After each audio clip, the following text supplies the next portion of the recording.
আজকে আমরা একটা খবর দেখেছি ঢাকা থেকে যে রাষ্ট্রপতি পদত্যাগ করেছে তার শারীরিক অবস্থা দেখে। আমরা জানি খেলাটা কি, বিএনপি সরকার তার পরিকল্পনা মাফিক এই রাষ্ট্রপতিকে পদত্যাগ করিয়েছে। আমরা বলেছিলাম এই সরকার নির্বাচিত হওয়ার পরপরই উচিত ছিল এই ফ্যাসিস্টের দোষর দুর্নীতিবাজ রাষ্ট্রপতিকে অপসারণ করে তাকে পদত্যাগের সুযোগ না দিয়ে তাকে অপসারণ করে তাকে গ্রেফতার করার।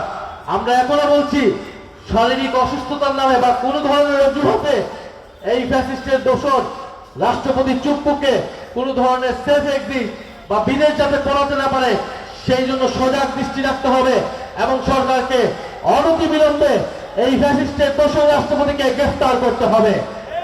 আমরা মনে করি ফ্যাসিস্টের রাষ্ট্রপতি সহ ফ্যাসিবাদের যেই দুর্নীতি, যেই গণহত্যা হয়েছিল সকল কিছুর বিচার এই বাংলার মাটিতে নিশ্চিত করতে হবে।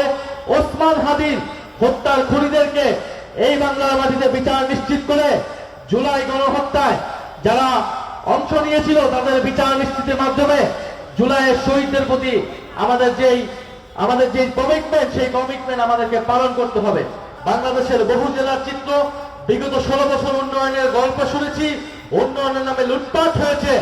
আমরা এখনো সবার আগে বাংলাদেশের নামে সবার আগে লুটপাটের কোন গল্প এই সরকারকে রচনা করতে দেব না। জাতীয় নাগরিক পার্টি সংসদে আছে, সংসদের বাইরে আছে।